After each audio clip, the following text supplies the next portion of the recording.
Hello student.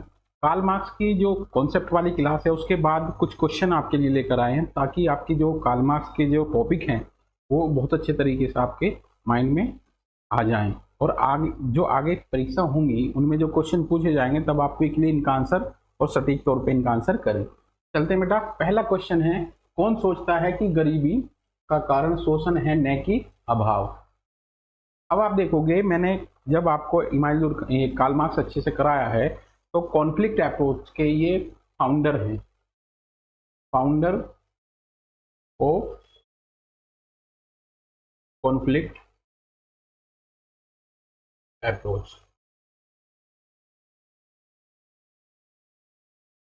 संघर्षवादी उपागम के जनक समाजशास्त्र में कार्ल मार्क्स को माना जाता है।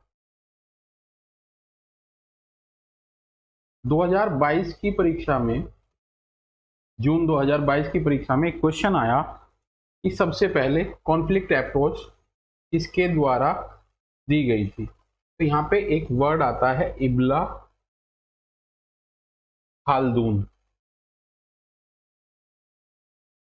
इसने बताया था कि प्राचीन समाज में व्यक्ति का जो नेचर है वो संघर्षवादी उसकी मूल प्रवृत्ति होती है और संघर्ष के द्वारा एक वो अपना शासन जो है एक पर्टिकुलर एरिया में उसको गवर्न करने की कोशिश वो करता है। आप देखोगे पशुओं में भी कॉन्फ्लिक्ट अप्रोच होती है। और इसके बाद जो सोशियोलॉजी की हम बात करते हैं तो सोशियोलॉजी में कॉन्फ्लिक्ट अप्रोच के फाउंडर जो कहे जाते हैं वो कार्ल मार्क्स कहे जाते हैं। ठीक है, तो इसका राइट आंसर आपका option A is the correct answer. आप देखोगे कार्ल मार्क्स का जो थॉट है वो एंटी कैपिटलिस्टिक है, लेबर के फेवर में बोलता है, रेडिकल अप्रोच है। राइने सेटुंग अखबार था, अखबार के माध्यम से रेडिकल लेख इनके जाते थे और जो जनता थी वो शासक के प्रति बड़ा उनके अंदर एक एग्रेसिवनेस और ये चीजें डेवलप होती थी, क्रांति की एक लहर लेकर के आने वाले विचार थे। तो उन्हीं के बीच कार्ल मार्क्स की पूरी थ्योरी हमारी घूमती है और देखोगे पॉलिटिकल साइंस, सोशियोलॉजी और इकोनॉमिक्स के ये विचारकों में गिने जाते हैं। कार्ल मार्क्स का सेकंड क्वेश्चन है, सामाजिक परिवर्तन का कौन सा सिद्धांत प्रतिपादित किया है। कॉन्फ्लिक्ट अप्रोच कार्ल मार्क्स के द्वारा प्रतिपादित की गई है, फाउंडर हैं सोशियोलॉजी में।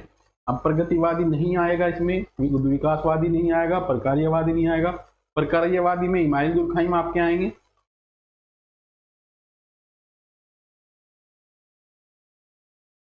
उद्विकासवादी में हर्बर्ट स्पेंसर आ जाएंगे। हर्बर्ट स्पेंसर ने इवोल्यूशनरी थ्योरी है, कार्ल मार्क्स ये खुद हैं यहाँ। और प्रगतिवादी आपका अगर देखोगे एक तरीके से अगस्कॉम को भी हम काउंट कर सकते हैं। नेक्स्ट क्वेश्चन चलते बेटा। धर्म जनमानस के लिए अफीम है। बड़ा फेमस कोट है कार्ल मार्क्स का कि धर्म आम लोगों के लिए अफीम का कार्य करता है और ये उनकी सोचने समझने की क्षमता को, चेतना को नगण्य कर देता है। चेतना को नगण्य कर देता है कौन? धर्म। और धर्म को जनता के लिए अफीम इन्होंने बताया है। ठीक है, नेक्स्ट पॉइंट पे चलते हैं बेटा। देखो, जब बात आती है मैक्स वेबर को लेकर के तो मैक्स वेबर इकोनॉमी से जोड़ते हैं और जो पूरा इंफ्रास्ट्रक्चर, सब स्ट्रक्चर और कार्ल मार्क्स जो हैं ये पूंजीपति और सर्वहारा की बात करते हैं और उनके रिगार्डिंग इनके कॉन्सेप्ट आपके आते हैं। नेक्स्ट क्वेश्चन, क्वेश्चन नंबर 4 है, पूंजी वह धन है जिसका संचय, जिसका उपयोग श्रमिकों के शोषण के लिए किया गया है। पूरी एक प्रोसीडिंग के तहत ये बताते हैं कि मजदूर अपने शोषण के लिए खुद जिम्मेदार होता है, उसकी जो संतान उत्पत्ति की दर है वो ज़्यादा है, वो पूंजीपतियों के लिए एक सकारात्मक एनवायरनमेंट तैयार करती है, एक लेबर तैयार करती है। और ये कहता है कि पूंजी वह धन है जो जिसका उपयोग श्रमिकों के शोषण के लिए किया जाता है। ये कॉन्सेप्ट भी आपका कार्ल मार्क्स को लेकर के है। कार्ल मार्क्स की पूरी आइडियोलॉजी कैपिटलिस्ट, लेबर और पूरी सोसाइटी की जो कैपिटलिस्ट स्ट्रक्चर है उसके सराउंडिंग घूमती है, चाहे इसमें टाइप ऑफ सोसाइटी हो। टाइप ऑफ सोसाइटी में जो कैपिटलिस्ट वाली स्टेज है उस पर सबसे ज़्यादा फोकस कार्ल मार्क्स का रहा है, क्योंकि जर्मनी में ये उस टाइम पैदा हुए जब पूंजीवाद चरम पे था और जो पूंजीवाद में आने वाली जो समस्याएं हैं उन पर इनका फोकस गया है। फिफ्थ क्वेश्चन है, मार्क्स के कथनानुसार वर्ग संघर्ष में किन दो वर्गों के बीच संघर्ष होगा। मार्क्स के कथन अनुसार वर्ग संघर्ष में किन दो वर्गों के बीच संघर्ष होता है? तो किन दो वर्गों के बीच संघर्ष होगा? पूंजीपति और सर्वहारा के बीच में। ठीक है, ये देखोगे मालिक और अशिक्षित, ये इन्होंने टर्म यूज नहीं की है, ये टर्म यूज नहीं की है, शासक और शासित यूज किया है, बट सबसे बेहतर ऑप्शन आपका ए ऑप्शन आएगा। क्वेश्चन नंबर 6 है, समाज को सर्वहारा और बुर्जुआ वर्ग में निम्न में से किसने विभाजित किया है? सर्वहारा और बुर्जुआ वर्ग में विभाजित किया है कार्ल मार्क्स ने। Option D is the right answer. ठीक है, नेक्स्ट चलते हैं बेटा। क्वेश्चन नंबर 7 है, समाज को सर्वहारा और मध्यम वर्ग के आधार पर किसने विभाजित किया है? सर्वहारा और मध्यम वर्ग के आधार पर किसने विभाजित किया है? ये भी आपका ऑप्शन आपका करेक्ट आ जाएगा डी। नेक्स्ट क्वेश्चन पे चलते हैं। क्वेश्चन नंबर 8 है आपका, मार्क्स के सिद्धांत में वर्ग चेतना का केंद्रीय तत्व है। अब आपकी आती है चेतना।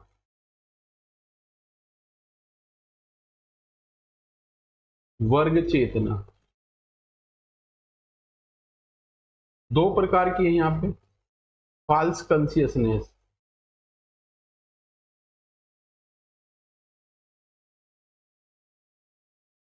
झूठी चेतना जिसे बोलते हैं, एक है ट्रू कॉन्शियसनेस।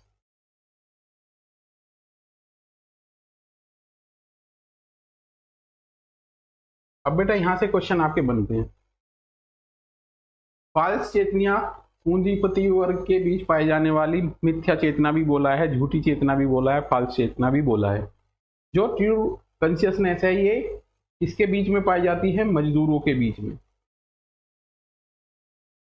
ठीक है, अब यहां पे दो टॉपिक और आपके बनते हैं, class in it self, class in it self. जब ये अपने अस्तित्व, अपने डिमांड के बारे में जागृत हो जाती है तो ये क्लास फॉर इट सेल्फ हो जाती है। अपने अधिकारों के लिए जब लड़ाई लड़ते हैं तो ये क्लास फॉर इट सेल्फ में कन्वर्ट हो जाती है। अब क्वेश्चन है आपका, मार्क्स के सिद्धांत में वर्ग चेतना का केंद्रीय तत्व क्या है? तो अपने लिए वर्ग इसका राइट ऑप्शन है। इसी वर्ग ऑप्शन तक जाने के लिए आपको कॉन्शियसनेस होप पढ़ना पड़ेगा, क्लास कॉन्शियसनेस पढ़ना पड़ेगा, false consciousness, true consciousness, class in itself और क्लास फॉर इटसेल्फ। मेरा मानना है कि ये टॉपिक आपके क्लियर हो गए होंगे। हालांकि जो आपकी थ्योरी पढ़ाई गई है आपको, उसमें ये सभी टॉपिक आपके कवर किए गए हैं। क्वेश्चन नंबर 9 है आपका, उत्पादन प्रक्रिया में कार्ल मार्क्स के अनुसार अधिकतम भूमिका किसकी होती है? आप देखोगे कि कार्ल मार्क्स कहते हैं कि सबसे ज्यादा उत्पादन प्रक्रिया में लेबर की महत्ता है। जैसे कि मैंने आपको बताया कि कार्ल मार्क्स की सेंट्रल थीम एंटी कैपिटलिस्ट है। आप देखोगे अगर दूसरे विचारक इसी चीज को लेकर के क्रिटिसाइज करते हैं कि उत्पादन की प्रक्रिया में according to Karl Marx labour महत्वपूर्ण रोल प्ले करता है, बट कैपिटलिस्ट अगर कैपिटल लगा करके उद्योग धंधे स्थापित नहीं करेगा तो उस मजदूर को जीविका चलाने के लिए कहां से रोजगार मिलेगा? तो फिर भी राइट आंसर आपका इसमें लेबर ही बनता है और कार्ल मार्क्स लेबर को ही फोकस करते हैं। 10th क्वेश्चन है आपका, मार्क्स के सामाजिक परिवर्तन संबंधी सिद्धांत में किस मूलभूत अवधारणा का प्रयोग किया गया है? सामाजिक परिवर्तन में किस मूलभूत अवधारणा का प्रयोग किया गया है? आप देखोगे जब सामाजिक परिवर्तन होगा तो उत्पादन की शक्तियां इसमें इंपॉर्टेंट रोल प्ले करेंगी आपका। नेक्स्ट चलते हैं, क्वेश्चन नंबर 11 है आपका, कार्ल मार्क्स के अनुसार निम्नलिखित में से कौन सा चेतना का आधार है? कौन सा चेतना का आधार है? तो आप देखोगे कि इसमें राइट ऑप्शन आपका उत्पादन की पद्धतियां, ये आपका राइट ऑप्शन होना है। ठीक है, नेक्स्ट चलते हैं, क्वेश्चन नंबर 12 है आपका, कम्युनिस्ट मैनिफेस्टो में अनेक क्रांतियों के लिए उत्तरदायी प्रकाशित हुई है। कब प्रकाशित हुई है? कम्युनिस्ट मैनिफेस्टो को जब मैंने आपको थ्योरी में पढ़ाया था, कम्युनिस्ट मैनिफेस्टो की स्टार्टिंग की लाइन है कि दुनिया के मजदूरों एक हो जाओ, तुम्हारे पास खोने के लिए सिर्फ बेड़ियां और पाने के लिए सारा जहां है। तो देखोगे ये आपकी पब्लिश हुई है 1848 में, 1848 में कम्युनिस्ट मैनिफेस्टो प्रकाशित हुई है और ये मजदूरों की बाइबल के रूप में भी जानी जाती है। कार्ल मार्क्स के अनुसार अवसंरचना अधिसंरचना से संबंधित है। अवसंरचना का महत्व नहीं है, अधिसंरचना अवसंरचना को प्रभावित करती है। अवसंरचना अधिसंरचना को प्रभावित करती है। तो ये आपका राइट ऑप्शन है डी, अवसंरचना अधिसंरचना को प्रभावित करती है। क्वेश्चन दूसरे तरीके से भी बनता है कि किस विचारक ने पूरे विश्व की संरचना को दो भागों में विभाजित किया है, अधिसंरचना और अधिसंरचना में। तो वहां आपका राइट ऑप्शन आपका कार्ल मार्क्स आ जाते हैं। क्वेश्चन नंबर 14 है आपका, मार्क्स के सामाजिक परिवर्तन के संपूर्ण विचारों का केंद्रीय बिंदु निम्न में से क्या है? सामाजिक परिवर्तन का केंद्रीय बिंदु उत्पादन के साधन, उत्पादन की शक्तियां, उत्पादन के संबंध। उत्पादन की शक्तियों में आपका क्या आएगा? फोर्स ऑफ प्रोडक्शन आएगा और इसमें टेक्नोलॉजी का पार्ट आएगा। तो टेक्नोलॉजी हमारी सोशल चेंज को प्रभावित करेगी, तो ऑप्शन राइट आपका बी है। नेक्स्ट चलते हैं बेटा, क्वेश्चन नंबर 15, कार्ल मार्क्स के अनुसार सामाजिक क्रांतियों का मूल कारण क्या है? जनता की गरीबी, उच्च वर्ग द्वारा शोषण, सामाजिक व्यवस्था के विरुद्ध प्रबुद्ध लोगों का नेतृत्व और उत्पादन की शक्तियां और उत्पादन के संबंधों के बीच असामंजस्य। इसमें आपका सामाजिक क्रांतियों का कारण क्या है? तो जनता की गरीबी, उच्च वर्ग के द्वारा शोषण, ये भी नहीं होगा आपका। तब इसका जो राइट आंसर आपका आएगा ये डी। ठीक है बेटा, नेक्स्ट चलते हैं आपका क्वेश्चन नंबर 16 है, समाज के वर्गीकरण में किसने एशियाई प्रकार का प्रयोग किया है? तो राइट ऑप्शन आपका सी है, एशियाई सोसाइटी का अपने वर्गीकरण में यूज किया है कार्ल मार्क्स ने। 17 है आपका, कार्ल मार्क्स के अनुसार वर्ग की सदस्यता निर्भर करती है, किस पर निर्भर करती है आपकी वर्ग की सदस्यता? शक्ति पर, प्रतिष्ठा पर, उत्पादन के साधन पर और उत्पादन के संबंधों पर। आप देखोगे कि क्लास की जब बात की गई है, क्लास को जब हमने एक्सप्लेन कराया है, a class is that which occupy a fix place in process of production. यहां से आपको इसका आंसर मिल जाएगा। जो फिक्स पैलेस रखता है, तो इसका राइट आंसर आपका डी है बेटा। एक वर्ग अकॉर्डिंग टू कार्ल मार्क्स जब हम डिफाइन करते हैं तो उत्पादन की प्रक्रिया में निश्चित स्थान रखने वाला समूह वर्ग कहलाता है। तो इस हिसाब से आपका option D is the correct option. 18, किसका मत था कि क्रांतियां इतिहास की वाहक होती हैं? कार्ल मार्क्स का एक फेमस कोट है ये क्रांतियों को लेकर के, कि क्रांतियां इतिहास की वाहक होती हैं। 19 क्वेश्चन है आपका, पूंजीवाद के कारण कर्मकार का अपने कार्य के प्रति मोह भंग हुआ है। जब हमने मैक्स वेबर को पढ़ाया तो यहाँ पे इस क्वेश्चन का थोड़ा सा डाउटफुल रहा है और वहाँ पे हमने मैक्स वेबर लगाया, बट यहाँ आप देखोगे उसको सुधारना है आपको। और ये अगर क्वेश्चन आपका आता है पूंजीवाद के कारण कर्मकार का अपने कार्यों के प्रति मोह भंग हुआ है, तो इसका राइट ऑप्शन वेबर ना होकर के कार्ल मार्क्स ही इसका राइट ऑप्शन है बेटा। इसको इंप्रूव कर लेना आप।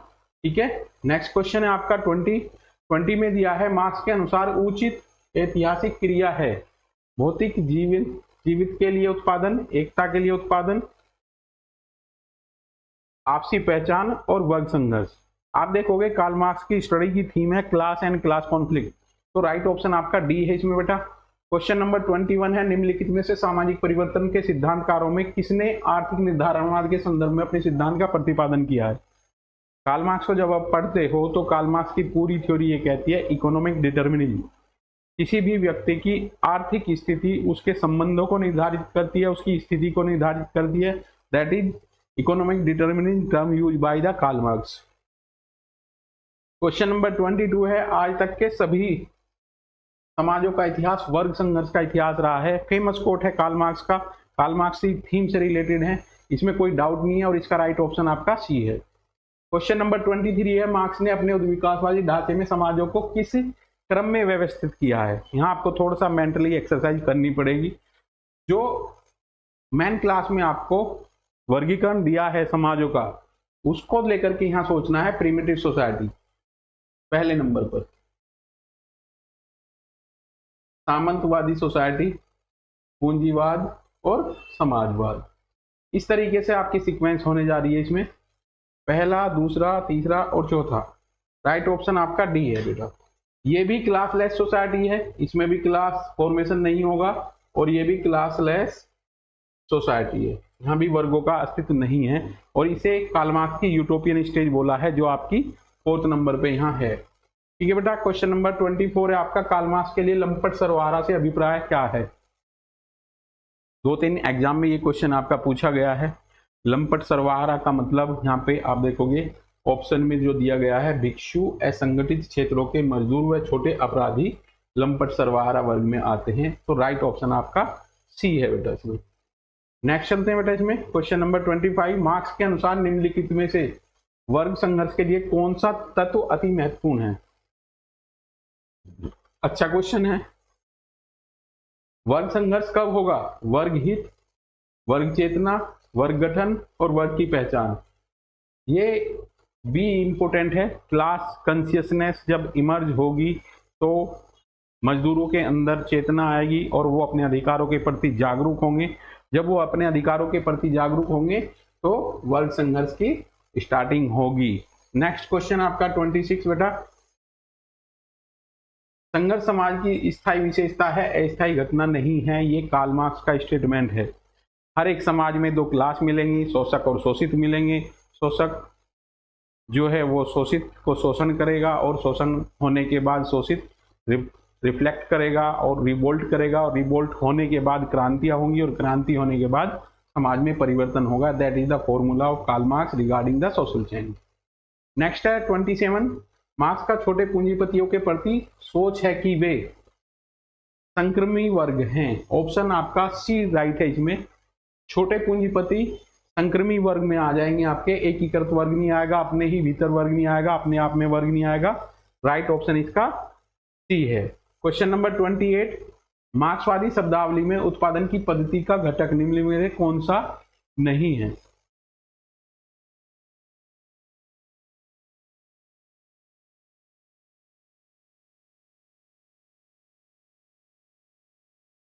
मार्क्सवादी शब्दावली में उत्पादन की पद्धति का घटक, उत्पादन के साधन हैं, उत्पादन के उपकरण, उत्पादन की शक्तियां, उत्पादन के संबंध। तो राइट ऑप्शन आपका बी होना चाहिए बेटा इसमें। क्वेश्चन नंबर 29, कार्ल मार्क्स के अनुसार वर्ग शोषण को केवल तभी समाप्त किया जा सकता है जब उत्पादन के संसाधनों पर समुदाय का स्वामित्व होगा। कारण इसमें दिया है, क्या कारण है? शासी वर्ग उत्पादन के साधनों के नियंत्रण तथा स्वामित्व से शक्तियां प्राप्त करता है। तो ऑप्शन दोनों सही हैं और ए आर ए की सही व्याख्या है, तो इसका ऑप्शन आपका राइट आ जाएगा ए। नेक्स्ट क्वेश्चन 30 नंबर है आपका बेटा, कार्ल मार्क्स के अनुसार श्वेत अंतरण अथवा एलिनेशन किसके कारण कारित होता है? अलगाववाद, अलगाव, पूरा अच्छे तरीके से आपको ये समझा दिया गया है। एलिनेशन वह स्थिति है जब मजदूर वर्ग को ये पता चलता है कि जो एक्चुअल में वर्क कर रहा है उस वर्ग के रिप्लेसमेंट में जो उसे वेज दिया जा रहा है उसकी क्वांटिटी कम है, और जो उसका पैसा है एक्स्ट्रा वो पूंजीपति की जेब में जा रहा है, और उसको हम बोलते हैं surplus value. Theory of surplus value is the important topic given by Karl Marx. तो जब इसे कॉन्शियसनेस होती है तब अलगाववाद का वो शिकार हो जाता है। ठीक है, अब किस चीज से ये रिलेटेड है आपका क्वेश्चन है, कार्ल मार्क्स के अनुसार एलिनेशन किस कारण कारित होता है? श्रम विभाजन, निजी संपत्ति की प्रथा, वाणिज्यिक संबंधों के कैश नेक्सस या नकदी अंत्य संबंध। तो आप देखोगे कि इसमें जो इंपोर्टेंट कोट आपका आएगा वो आपका D option is the correct. एक बार देखना बच्चे को बाहर। क्वेश्चन नंबर 31 पे आइए बेटा, कार्ल मार्क्स के अनुसार निम्नलिखित में से कौन सा उत्पादन शक्तियों के तत्व हैं? उत्पादन शक्ति, ठीक है, प्रौद्योगिकी तथा पूंजी, पूंजी, श्रम, प्रौद्योगिकी, विज्ञान और प्रौद्योगिकी, पूंजी, श्रम, विज्ञान और प्रौद्योगिकी। तो आप देखोगे टेक्नोलॉजी पार्ट है, ठीक है, प्रौद्योगिकी पार्ट है, पूंजी पूंजी, श्रम, प्रौद्योगिकी, विज्ञान और प्रौद्योगिकी। तो राइट ऑप्शन आपका डी होना चाहिए बेटा इसमें। नेक्स्ट चलते हैं 32। कार्ल मार्क्स के द्वारा प्रतिपादित सही तार्किक क्रम को पहचानिए। अब ये क्वेश्चन आपका थोड़ा सा आपको यहाँ सोचना पड़ेगा, मेंटली एक्सरसाइज है यहाँ पे, और क्वेश्चन आपके सिंपल आए हैं। यहाँ थोड़ा सा आपको सही क्रम को चुनना है। अपने आप में वर्ग, अपने लिए वर्ग, सामाजिक परिवर्तन और वर्ग संघर्ष। दूसरा है अपने आप में वर्ग, अपने लिए वर्ग, वर्ग संघर्ष और सामाजिक परिवर्तन। तीसरा है वर्ग अपने आप में, वर्ग संघर्ष, अपने लिए वर्ग। अब देखोगे बेटा पहले इन दो पर ही आपको काम करना है।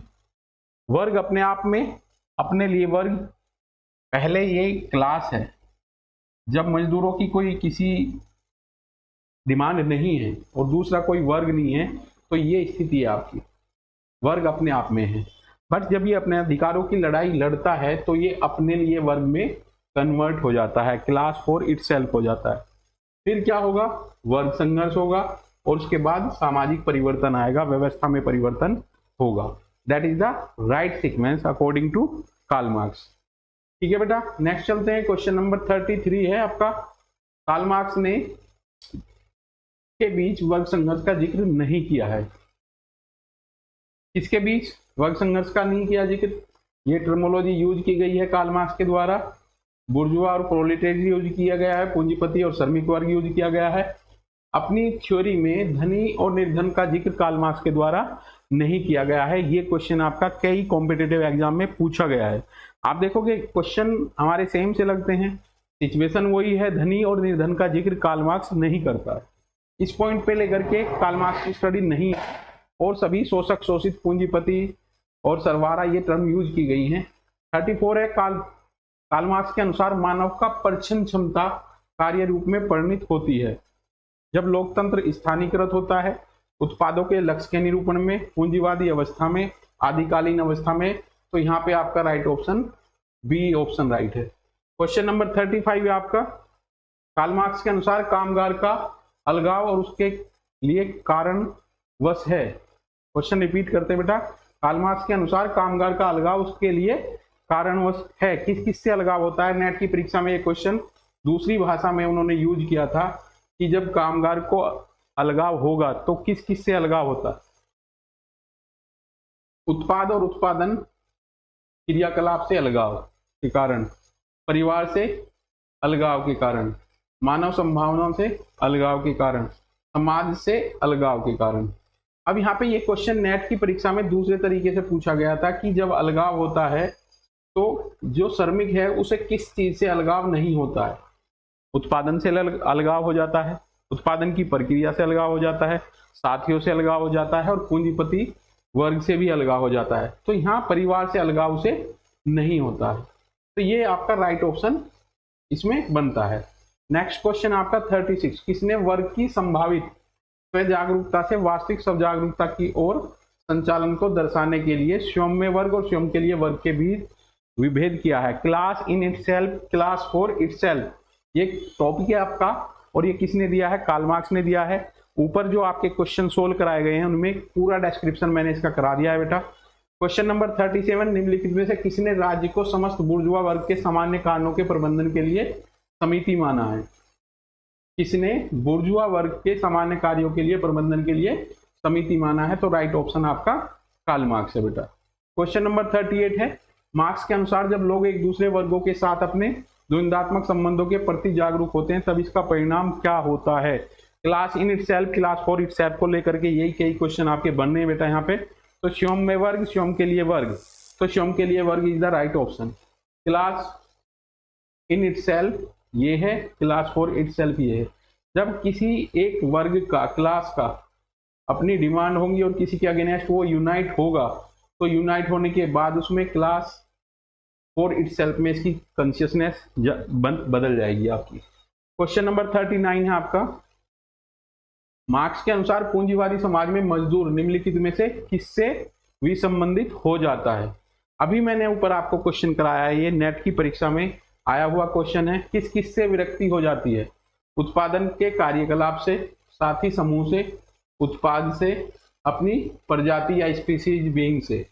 किससे नहीं होती है? परिवार के सदस्य से नहीं होती है। तो जो इसका राइट ऑप्शन पहला, दूसरा, तीसरा और चौथा, ये आपका डी ऑप्शन इसका राइट ऑप्शन है। क्वेश्चन नंबर 40, किसने अधिशेष मूल्य का सिद्धांत दिया है? बहुत अच्छा क्वेश्चन है, नेट की परीक्षा में कई बार रिपीटेड क्वेश्चन है। अधिशेष मूल्य, दूसरा नाम सरप्लस वैल्यू। क्या होती है सरप्लस वैल्यू? एक मजदूर मजदूरी करता है, उसका जो एक्चुअल वेज है वो पूंजीपति उसे रीपे नहीं करता है, उससे कम करता है। जो उसकी कीमत होती है वो उसकी पॉकेट में जाती है पूंजीपति की। That's value known as surplus value. और इस सरप्लस वैल्यू का ही धन उस मजदूर के लिए शोषण का कारण बनता है। सरप्लस वैल्यू, अधिशेष मूल्य, अतिरिक्त मूल्य, ये सब बेटा नाम है एक ही चीज के। और आप देखोगे नेट की परीक्षा में एक बार पूछा गया कि अतिरिक्त मूल्य का सिद्धांत किसने दिया है, और ये क्वेश्चन नेक्स्ट में रिपीट करके दे दिया, अधिशेष मूल्य का सिद्धांत किसने दिया है। तो यहाँ पे बच्चे सोचने के लिए मजबूर हुए और उन्होंने कार्ल मार्क्स को ना लगा करके किसी और थिंकर को लगाया, वहां पे हमारा क्वेश्चन गलत हो जाता है। तो अधिशेष मूल्य का सिद्धांत कार्ल मार्क्स ने दिया है, अलग अलग नाम से भी इसे हम बोल सकते हैं, थ्योरी ऑफ सरप्लस वैल्यू या अतिरिक्त मूल्य का सिद्धांत या अधिशेष मूल्य का सिद्धांत। क्वेश्चन आपका, आंसर आपका एक ही है, कार्ल मार्क्स ने इसको इंट्रोड्यूस कराया है। कौन समुदाय के भीतर सामाजिक वर्ग के विभेदीकरण द्वारा राज्य के आविर्भाव की बात करता है? जब आपकी मैन थ्योरी कार्ल मार्क्स को लेकर के चल रही थी, मैन थ्योरी में भी मैंने आपको राज्य को यहां इंट्रोड्यूस कराया था और एक वर्ड आया था अराजकतावादी।